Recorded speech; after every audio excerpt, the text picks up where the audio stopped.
Bonjour à toutes et à tous. Je suis très heureux de vous recevoir ce matin avec Florent Grison-Verlier. Bonjour Florent. Bonjour. Comme vous le savez, traditionnellement, le 10e webinaire de Clara, l'exercice va durer peu ou prou 45 minutes, jusqu'à midi. Et donc, j'aurai le plaisir d'interviewer du coup Florent sur un sujet hyper tendance et je pense qui fait le succès du webinaire et votre présence aujourd'hui, sur l'évolution de la formation 2.0 à l'heure du digital, à l'heure du numérique, à l'heure des révolutions aussi qu'on peut connaître comme l'intelligence artificielle. Petit clin d'œil à l'événement qu'on avait, on est basé à Station F comme vous le savez aujourd'hui, il y a un événement qui portait sur l'intelligence artificielle juste derrière nous. Ce que je propose, c'est donc de débuter avec une présentation du coup par Florent de qui il est, ce qu'il fait, le parcours qu'a eu Florent aujourd'hui et la raison pour laquelle il est hyper légitime à nous parler du sujet qu'on va aborder aujourd'hui. J'aurai par la suite une petite liste de questions aussi pour Florent que j'ai préparé en amont. Je vous inviterai, je vous laisserai l'opportunité, évidemment parce que c'est le but du jeu de pouvoir échanger, je vous laisserai l'opportunité à toutes et tous qui nous écoutez ce matin de pouvoir poser toutes les questions que vous voulez à Florent. Peut-être à moi aussi si par moment ça m'arrive de dire des choses intelligentes, donc n'hésitez pas aussi si vous pensez que vous avez une question à m'adresser. Et donc Florent, je te propose de te présenter. Merci Nazim, merci de me recevoir dans ce lieu qui est fort de sens pour moi, très chargé en innovation, qui est la Station F. Donc c'est la première fois que je viens, et donc un grand merci Avec pour plaisir, cette invitation. Donc moi je suis Florent Grison-Verlier, je travaille chez MBDA. MBDA, c'est une entreprise du secteur de la défense, Ouais. entreprise européenne. On fabrique, on design des missiles, des systèmes d'armes pour les armées européennes. Ouais. Donc on n'est pas très connu parce qu'on ne communique pas beaucoup. On entend de plus en plus parler de nous dans le contexte géopolitique actuel. Bien sûr. J'ai tendance à dire qu'on est une petite PME de 14 000 personnes, européenne, avec une ADN très fortement ancrée dans l'Europe, puisqu'on est présent majoritairement en France, en Angleterre, mais aussi en Italie et en Allemagne, avec un développement fort sur la partie Est, notamment en Pologne. On est présent un petit peu en Espagne, un bureau aux États-Unis, on développe l'activité un peu partout. Et donc c'est une entreprise qui est en pleine croissance due aux tensions géopolitiques actuelles. Okay. 14 000 personnes, combien en France pour donner à peu près 6 000 personnes en France, le 5 000 personnes en Angleterre, et un petit peu moins en Italie, en Allemagne, et en Pologne, et en Espagne. Voilà, un peu aux États-Unis, mais ça reste limité. Donc moi, au sein de cette entreprise-là, du secteur de la défense, qui a toutes les contraintes du secteur de la défense, mais aussi toute la beauté, on en parlera par la suite, Bien sûr. Je m'occupe de la transformation digitale de la formation. D'accord. Donc mon équipe et moi-même, on est en transverse de la partie formation et on s'occupe des grands chantiers de mise en place d'outils, de l'écosystème d'outils, donc on va peut-être parler, et de transformation de l'offre de formation au niveau du groupe MBDA. Donc c'est une vingtaine de personnes, une vingtaine de collaborateurs qui sont principalement en France, un petit peu en Angleterre, et puis on se développe un peu à l'international dans l'équipe, avec des nouveaux rôles aussi qui arrivent dans l'équipe, et on suit aussi cette tendance à l'innovation. Donc très fort caractère cyber, donc très limité, très contraint, mais à la fois MBDA c'est une entreprise qui a une composante très forte d'innovation. C'est une des valeurs très fortes d'MBDA, et on a pu le voir dans la presse avec les nouveaux systèmes d'armes qu'on est en train de développer.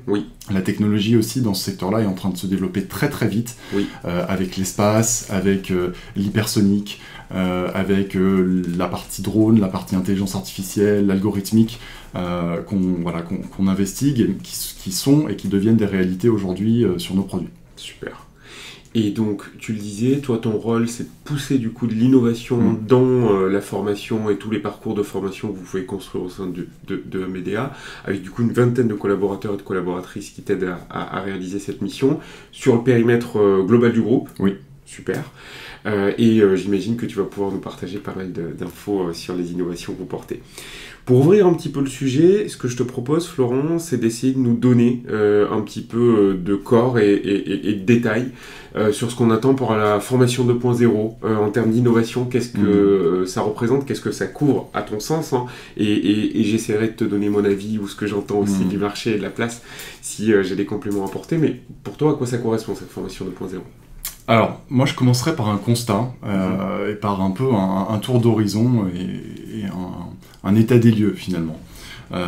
Ce qu'on voit, et merci encore pour l'invitation, ce qu'on voit c'est que l'innovation dans tout ce qu'elle a de disruptif parfois, même si c'est un peu un buzzword, elle a des vraies conséquences sur la façon dont on a travaillé, oui. Sur nos compétences et sur la façon dont on travaillera demain. Oui. Je m'explique, on le voit très bien avec l'intelligence artificielle, hein, et donc ça fait un petit clin d'œil à l'événement aujourd'hui avec Thales et Microsoft au sein de la session F sur l'IA. C'est plus qu'un buzzword en fait, c'est plus qu'un buzz, hein, l'IA. Et la petite surprise que j'avais pour vous aujourd'hui, c'est de se dire, tu m'as laissé carte blanche pour le sujet. Et je me suis dit, tiens, c'est génial, un cas d'application pour ChatGPT. Ouais. Et donc, j'ai demandé à ChatGPT de me générer un sujet pour aujourd'hui. Et donc, le sujet que vous avez, formation 2.0, obsolescence programmée ou révolution technologique, c'est un sujet généré par ChatGPT. Okay. Donc, qui me correspond et qui correspond tout à fait. Le contenu, je vous rassure, n'est pas un contenu de ChatGPT. Et tu es bien là, je vais dire, et je suis bien là physiquement, je ne suis pas encore un avatar. Je ne vais pas te toucher, mais voilà, c'est en fait pour dire que ces disruptions, ces transformations, cette accélération, elle va nous toucher dans notre vie quotidienne. Et elle va nous toucher à plusieurs niveaux. Au niveau, on l'a vu avec le Covid, sur l'hybridation du travail, c'est une réalité, ça va le devenir encore de plus en plus, même si on voit des entreprises qui rappellent des salariés sur site. On estime aujourd'hui que d'ici 3 ans, 25% des salariés dans le monde travailleront en home office 3 à 5 jours par semaine. Donc quasiment en full remote. Ouais. Donc en fait, le travail en lui-même est en train d'évoluer, avec toutes les conséquences aussi sur les environnements de travail. On voit de plus en plus se développer les flex office, les bureaux qui sont non individuels, non attribués, etc. Donc la façon qu'on a de travailler est en train de changer. On le voit aussi avec ce qu'on appelle la gig economy, avec le travail par mission, l'essor des freelances. Aujourd'hui, on a un taux d'attachement à une entreprise qui diminue et on reste de moins en moins longtemps dans une entreprise. Ça, c'est la première mutation sur le travail et le monde de l'entreprise. La deuxième différence, c'est l'apparition et la disparition de métiers. Et surtout l'apparition, parce que je voudrais me concentrer sur ce qui est positif. On voit de plus en plus apparaître de nouveaux métiers. Oui. On en parle comme ça, mais donnons des exemples précis. Qui pouvait penser il y a 15 ans on pourrait demain être chauffeur Uber? Ouais. Hein, des exemples plus récents, qui pensait il y a 10 ans qu'on pourrait être social media account manager? Ouais. Hein, gérer un réseau social pour une entreprise. Qui pouvait penser il y a quelques années qu'on pouvait être data scientist, data steward? Et c'est une réalité aujourd'hui dans les entreprises. Hein. Qui peut imaginer, il y a 6 mois, qu'il pourrait y avoir des métiers de prompt engineer? Ouais. Hein, et j'en ai vu dans des grandes sociétés bancaires aujourd'hui, il y a des emplois de prompt engineer, donc des gens qui font des prompts, des commandes sur de l'IA générative. Et bien ça, c'est une réalité. Quel impact ça a aujourd'hui sur les compétences? Parce que c'est ça le sujet un peu d'aujourd'hui. C'est qu'on voit que les compétences actuelles vont être dépassées de plus en plus rapidement. Avec on a beaucoup parlé d'IA, mais il y a d'autres technologies, la data aussi qui est liée à l'IA est importante, la digitalisation.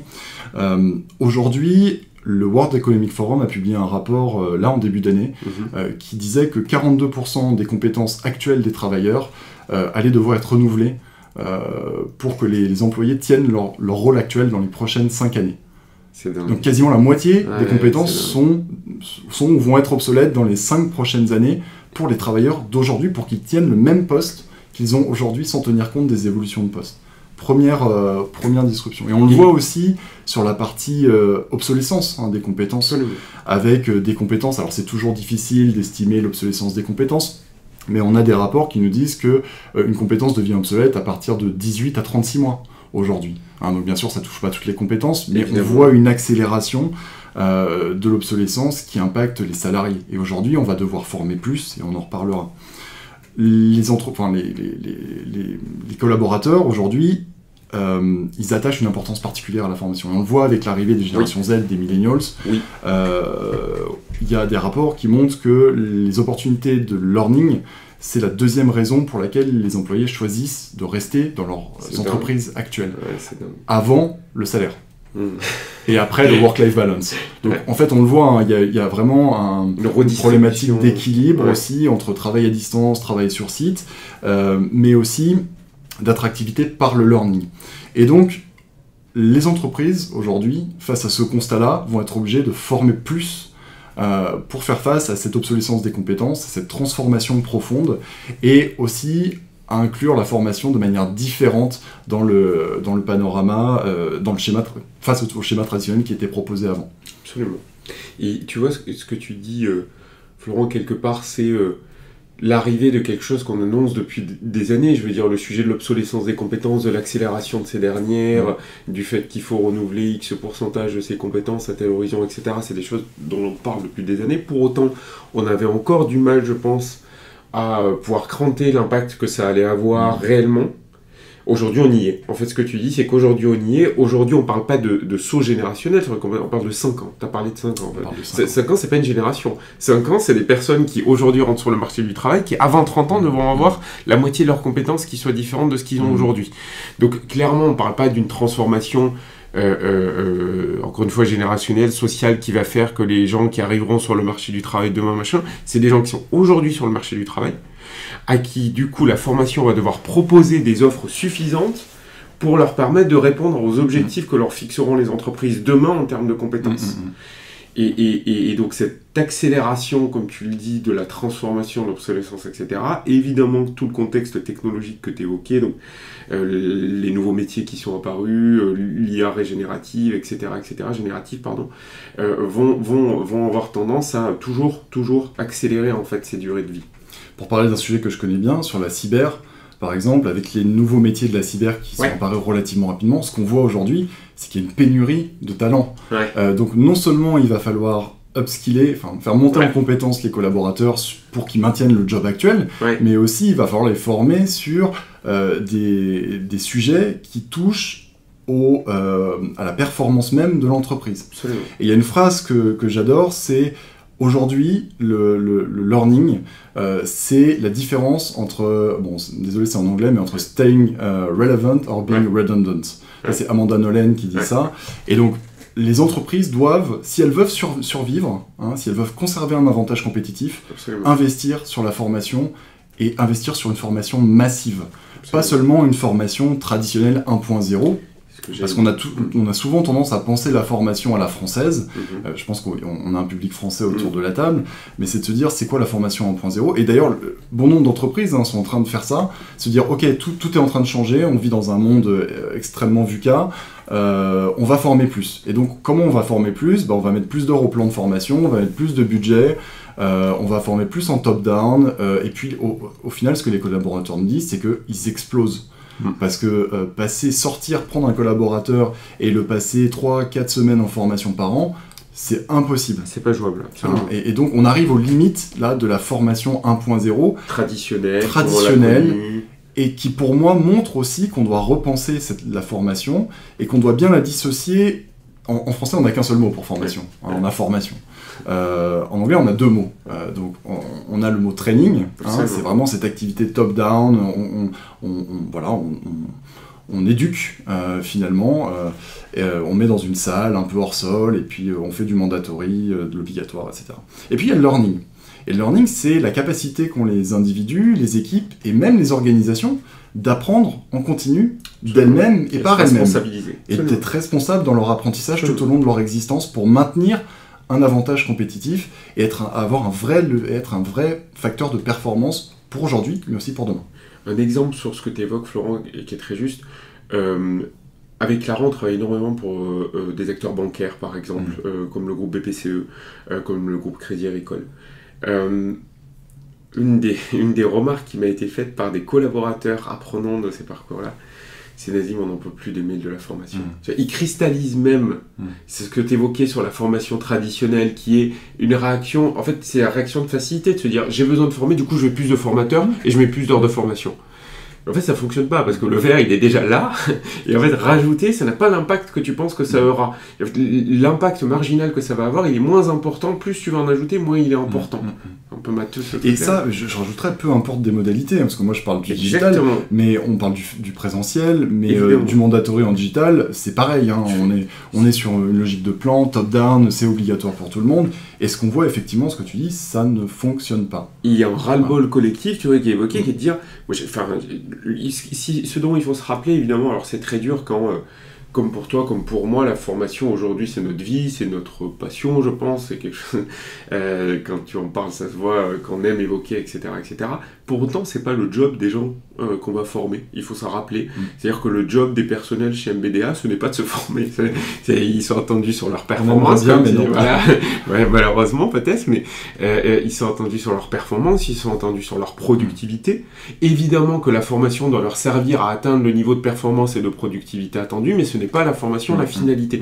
Et donc, il faut voir la formation comme un outil et pas comme la finalité. Et souvent, c'est le défaut, si je me permets, je sais que dans l'auditoire, on en a beaucoup, c'est parfois le défaut des gens qui sont très, très, très formateurs, formation, etc., etc.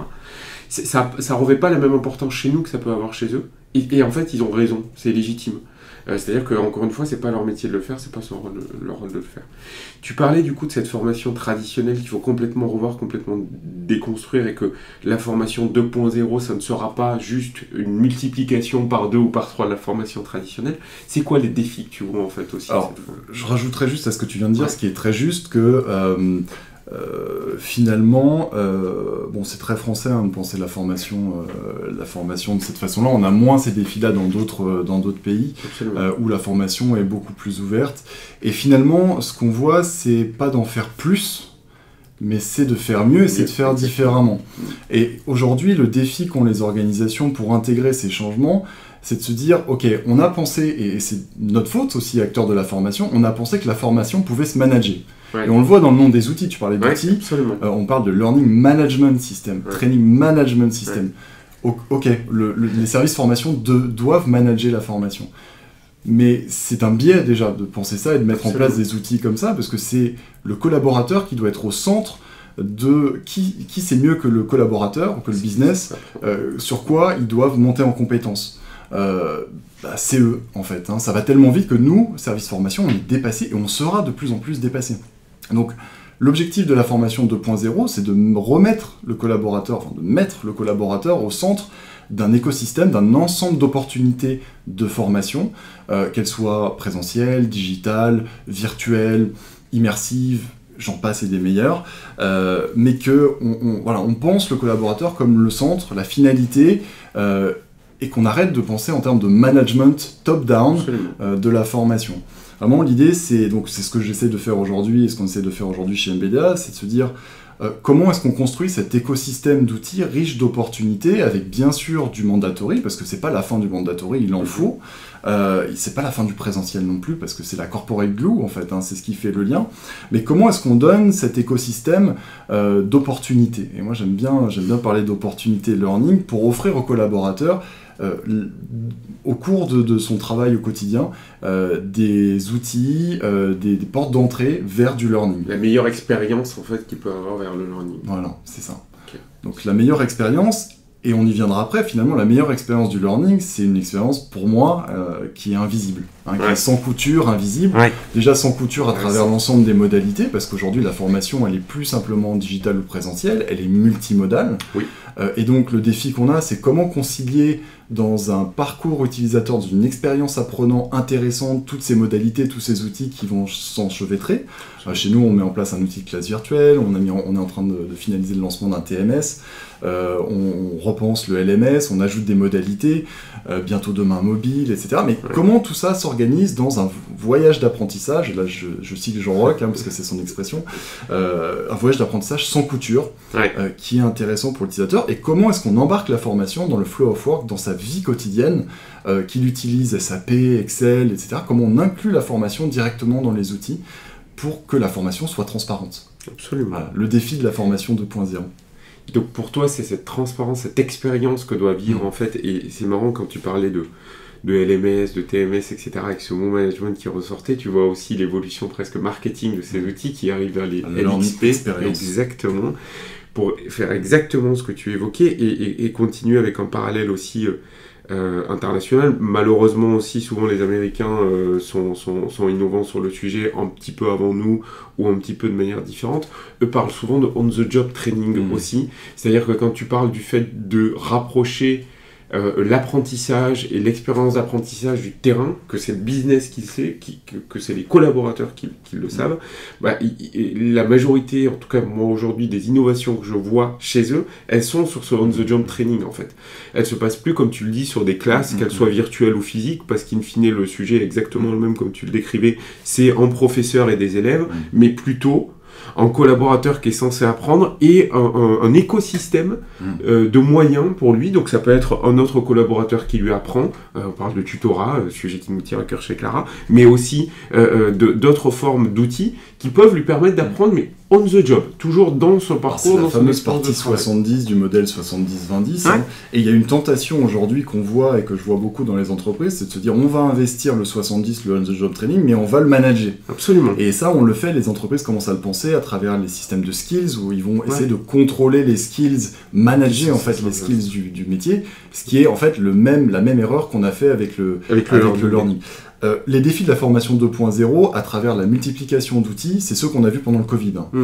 C'est de se dire, ok, on ne peut pas se former en présentiel, on va mettre 18 plateformes de contenu, et quand je dis 18, j'exagère à peine, parce que dans certaines sociétés bancaires, j'en ai vu 12, de télécom aussi, j'en ai vu 6 ou 7, et donc le risque, et on parle beaucoup d'expérience apprenant aujourd'hui, je suis beaucoup intervenu sur le sujet, c'est d'avoir un désenchantement de la formation. C'est qu'on ne voit plus.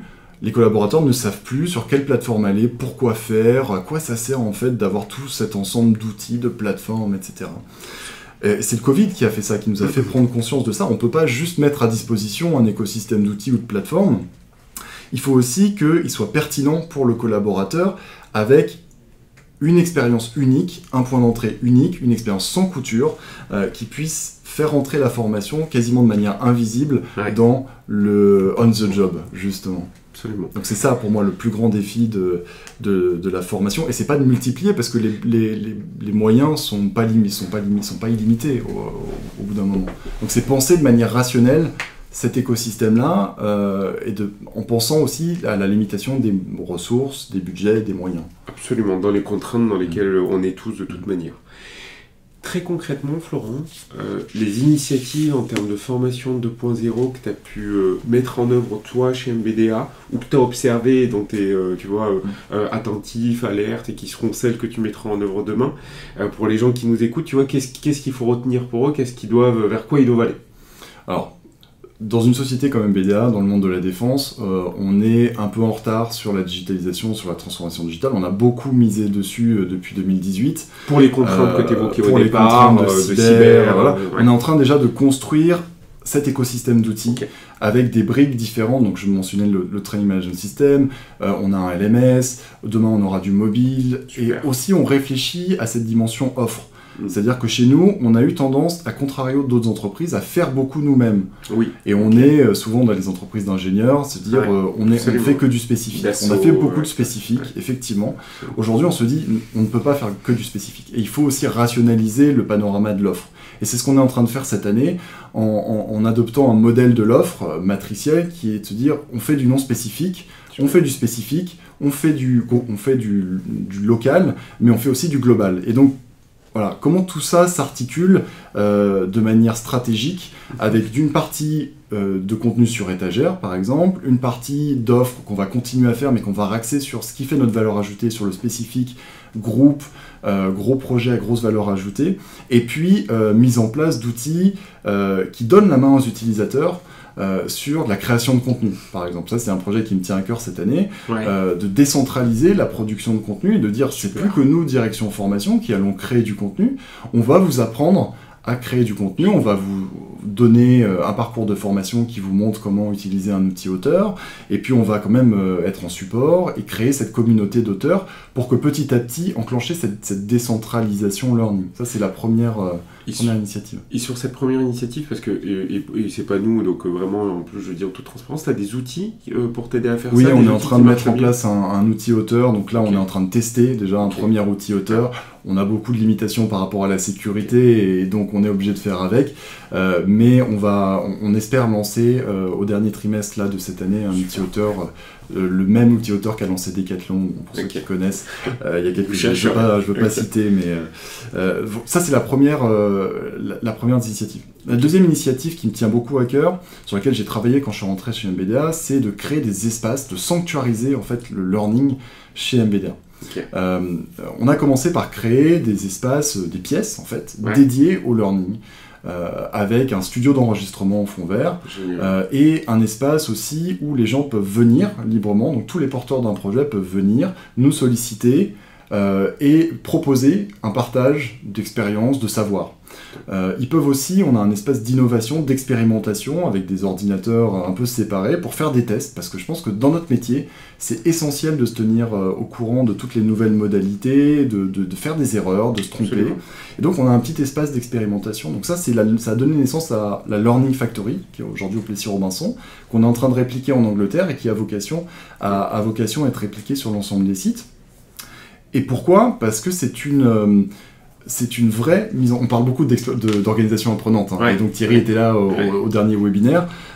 C'est quoi finalement une organisation apprenante ? C'est une organisation où chacun peut partager, et chacun transmet et chacun apprend. Absolument. Hein, tout le monde a quelque chose à transmettre et tout le monde a quelque chose à apprendre. Et aujourd'hui, on l'incarne physiquement dans un lieu, dans une sanctuarisation du learning, qui sont ces Learning Factories, ces Learning Labs qui sont connectés en réseau, où chacun peut venir partager, parce qu'une connaissance finalement ne vaut que si elle est partagée. Et ça, typiquement, tu dis, c'est quelque chose que vous avez fait en France. Donc, si vous le répliquez en Angleterre, j'imagine que tu as un super feedback là-dessus et hyper positif, du coup, des apprenants, des gens qui enseignent aussi, qui viennent s'enregistrer pour montrer ce qu'ils font. Alors, ils sont très preneurs. On n'a pas finalisé encore la mise en place du Digital Lab en Angleterre, mais on voit qu'il y a beaucoup d'envie, de part aussi des spécificités culturelles. Hein, le public anglo-saxon est beaucoup plus apte beaucoup plus volontaire à apprendre par eux-mêmes, diffuser, partager. On est quand même dans une entreprise à fort silo. En fait, on a un silotage qui est très important. Et donc, pour nous, c'est aussi de montrer on peut désiloter par le learning. Et c'est un facteur aussi culturel de cohésion qui fait notre identité. D'appartenance en groupe.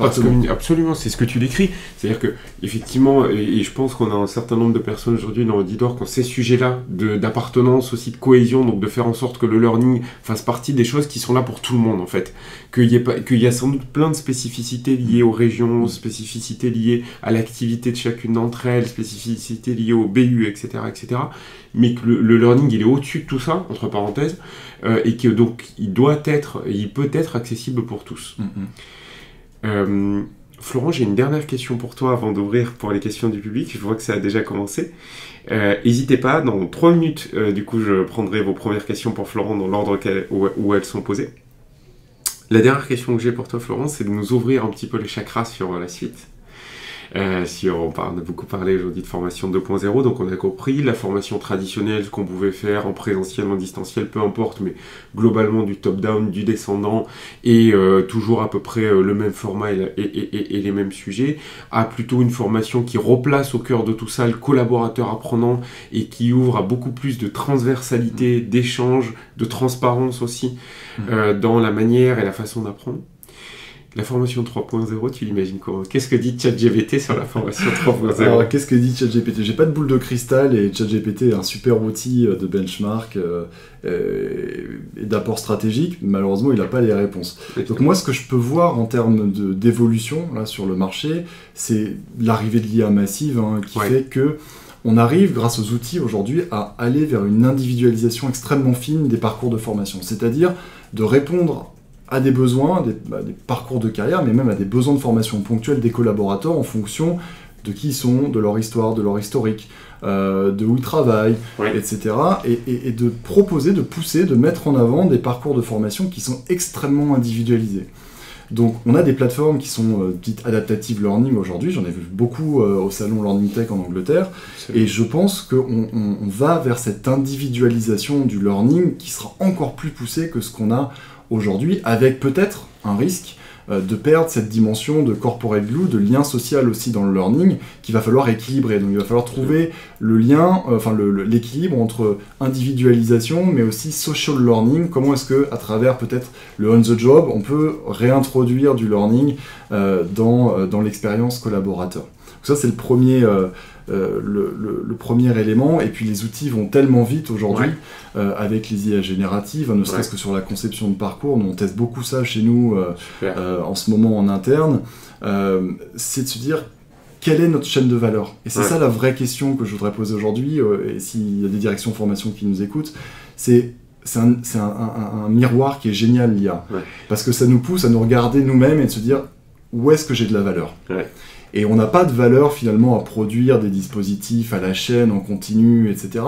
Notre valeur, elle est plus sur l'analyse, elle est plus sur la façon dont on veut projeter la formation de demain et de garder finalement ce qui est essentiel, ce qui est proche de l'humain, ce qui est aussi lié aux outils, parce que je crois que la formation est de plus en plus orientée vers les outils, j'en ai l'intime conviction, mais qu'est-ce qui a de la valeur? Et finalement, ce qu'on voit, c'est avec les nouveaux métiers du learning, ce qui a de la valeur, c'est aller voir les gens, les inclure dans des projets de formation, parler d'expériences apprenants, de qu'est-ce que veulent les apprenants ou les collaborateurs, de quoi ils ont vraiment besoin. En fait, l'IA nous permet de repenser l'humain. Et c'est ça que je trouve génial avec l'ère aujourd'hui. Et ça pousse, si on le fait bien, de manière critique, ça pousse à aller vers plus d'humain. Génial, super intéressant, Florent. Merci beaucoup. Merci.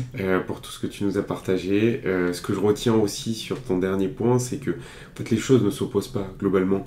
On a une tendance aussi assez naturelle à vouloir beaucoup trancher. Et tu vois, quand tu parles de formation 2.0 versus la formation traditionnelle, ce que tu dis, c'est que la formation 2.0 signifie pas forcément la mort, évidemment, de la formation traditionnelle. Il y aura toujours des formations en virtuel. Et il y en a besoin, absolument. Exactement, il faut qu'il y en ait. Et demain, la formation 2.0, comme on en a parlé lors de l'ensemble de cet échange, elle viendra être complétée par ce que tu évoquais sur la formation 3.0, sur du coup l'hyper-individualisation peut-être, mais ce que tu décrivais, l'hyper-individualisation signifie pas la fin du collectif en fait. C'est plutôt, il faut faire ça et ça en fait. Donc c'est plutôt que ça soit vu comme des éléments qui sont complémentaires plus qu'à opposer. Je vais prendre les premières questions pour toi Florent, donc je me rapproche un tout petit peu de l'écran. Et en l'occurrence, j'ai du coup une question de Amara, qui nous dit « Cette formation sera-t-elle réservée à l'entreprise ou sera-t-elle accessible à tous, offrant aussi la possibilité aux personnes inconnues, entre parenthèses, en formation de rejoindre éventuellement l'entreprise ?» Grosso modo, si je le traduis, tu parlais tout à l'heure c'est le deuxième aujourd'hui argument pour convaincre les gens de rejoindre une entreprise. C'est à quel point je vais te former. Est-ce que tu vas aller jusqu'à l'utiliser comme un argument de marque employeur ? C'est une très bonne question.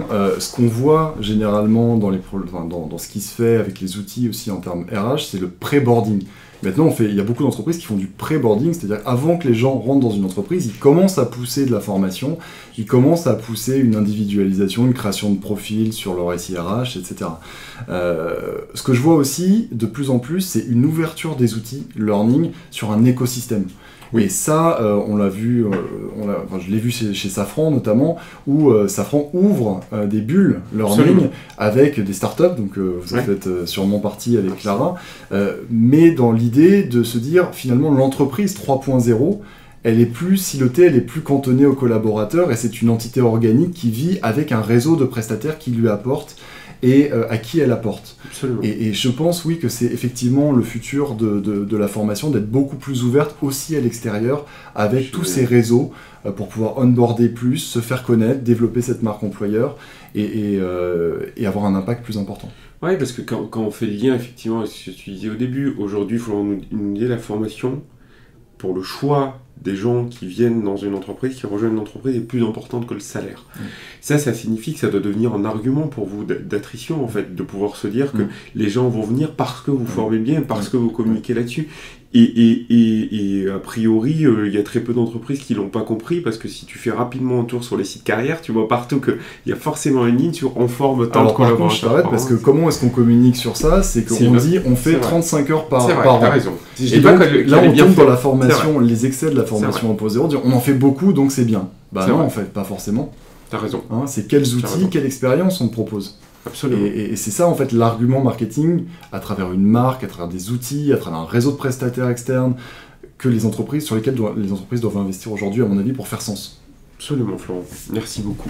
Et merci beaucoup Amara pour sa question. Je vois également du coup Christophe qui nous parle de outils auteur égale club utilisateur. Donc ça signifie, tu as beaucoup parlé effectivement d'outils auteurs, donc pour resituer et qualifier les choses, et tu me complètes Florence si je le fais mal, mais globalement c'est l'idée de permettre en fait à chacun des collaborateurs d'être l'auteur de formations qui peuvent être ensuite partagées, accessibles, et permettre à d'autres du coup de se former, donc notamment des collaborateurs qui ont une expertise, une expérience particulière, Florent en a parlé, mais une activité industrielle chez MBDA, donc des métiers aussi d'opérateurs techniques, des gens sur des machines, donc qui ont une vraie connaissance, une vraie expertise qui prend du sens à communiquer. Est-ce que ça signifie que vous avez réussi du coup à structurer une manière de l'organiser, ce truc-là? On parlait de club utilisateur, mais globalement, comment t'administres? C'est l'idée, c'est l'objectif d'avoir une communauté d'auteurs dans un premier temps. On n'y est pas encore, hein. On est à l'étape de test. Vous étiez en test. Ce qu'on veut faire vraiment chez MBDA, c'est d'avoir des auteurs qui puissent aussi être nos relais locaux sur le terrain et qui puissent diffuser aussi le message qu'on porte, parce qu'on se rend compte que les directions learning, le nombre de personnes est toujours trop limité par rapport au nombre d'actions à effectuer, aux projets, etc. Absolument. Et en fait, avoir des relais locaux dans les métiers qui contribuent au learning, c'est une façon de démultiplier les forces de ce qu'on veut faire passer, de nos messages, de la création de contenu, etc. Donc oui, et quel club utilisateur, mais un club utilisateur extrêmement ouvert, pour qui a un projet ou qui veut partager. Ce club est ouvert, c'est pas un club fermé et réservé. Voilà. Et c'est très juste ce que tu dis. Je dirais même, pour aller plus loin que toi, que c'est l'objectif en fait. L'objectif, c'est qu'il y ait cette appropriation. En fait, c'est que la formation n'ait plus besoin du learning. Oui. C'est le jour où la formation, et effectivement, on a des exemples sur certains sujets, tu les as nommés plusieurs fois, on a la chance de beaucoup travailler avec Safran et Jean Roucoulier, qu'on salue et dont on a parlé. En l'occurrence, chez Safran, le vrai succès, c'est de faire en sorte que ce soit maintenant une problématique des opérationnels, parce que quand on parle de fonction support, quand on décrit la formation comme une fonction support, qui est un terme que j'aime pas, c'est plutôt, pour moi, une fonction qui a des clients internes, pour le dire autrement. Ça, c'est une réalité. Ça, effectivement, c'est une fonction qui est tournée vers l'interne, qui est tournée vers l'entreprise, qui peut être aussi, et tu en as parlé, tournée vers l'externe, pour attirer, par exemple, des gens, etc., mais qui est globalement tournée vers l'interne et qui a des clients internes. Bah, le jour où tu réussis, c'est le jour où tes clients, c'est eux qui viennent acheter et c'est pas à toi de leur vendre en fait. Donc c'est le jour où voilà, il y a une appropriation de ces sujets-là qui est de telle sorte à ce que toi tu sois plutôt un animateur de tout ça, un chef d'orchestre de tout ça, mais que tu sois pas en charge de la production, de la promotion, de la réalisation, etc. Et encore une fois, la formation pensée de cette façon-là, la formation 2.0, va déplacer le champ le périmètre habituel des directions formation. Et on le voit chez nous, on pense ça aujourd'hui, c'est de passer de business provider à business support, à vraiment une posture de consulting, d'accompagnement, mais en fait c'est notre vocation première, le learning et développement. C'est comment est-ce qu'on aide à grandir les gens, et comment est-ce qu'on développe, on démultiplie les efforts, l'usage de la formation, qu'on la rend, on l'inclut dans la vie des collaborateurs. Et tu vois, t'as dit aider, t'as pas dit comment on fait grandir les gens, c'est eux qui sont acteurs du fait qu'ils aient machin, toi tu les aides à ça, comme tu l'as dit très justement. Je prendrai une dernière question et ensuite je vous libérerai pour respecter le timing qu'on s'est donné. Les personnes sélectionnées pour cette formation peuvent-elles provenir de différents métiers, voire même sans études particulières? Donc globalement, est-ce que sur ce que vous mettez en place, sur ces outils auteurs, etc., il y a des critères pour vous? Tu vois, est-ce que tu te dis que par exemple quelqu'un qui doit produire une formation, c'est quelqu'un qui est là depuis 10 ans, quelqu'un qui a un diplôme particulier, une expertise particulière, ou au contraire vous essayez de le faire de manière très très très ouverte et démocratique? Alors, il y a des critères, mais c'est pas ceux-là, parce que souvent les gens ne réalisent pas que créer de la formation, même de la formation simple, c'est un investissement. Oui. C'est toujours un investissement qu'on fait pour soi, pour son entreprise, pour son équipe. Et se dire, au lieu de dépenser du temps, là je prends l'exemple de la formation digitale, au lieu d'investir du temps tous les mois, une demi-journée pour faire entrer un nouvel entrant, etc., je vais créer un ensemble de ressources, ça va me prendre du temps. Et du coup, un des critères pour nous, c'est est-ce que vous avez du temps? Parce que le temps, chez nous, c'est une denrée très très précieuse et pour tout le monde. Et c'est ce que j'allais dire. Êtes-vous prêt à vous investir? Parce que l'investissement, il va être fort au début, mais il va être rentable à long terme. Absolument. Et donc, il n'y a pas de degré de qualification, est-ce que vous êtes ingénieur, pas ingénieur, c'est ouvert à n'importe qui. Par contre, est-ce que vous avez du temps à consacrer à votre projet? Et ça, c'est fondamental pour moi. Super. Florent, merci beaucoup. Merci beaucoup. Merci pour tout ce que tu nous as partagé. C'était vraiment très intéressant.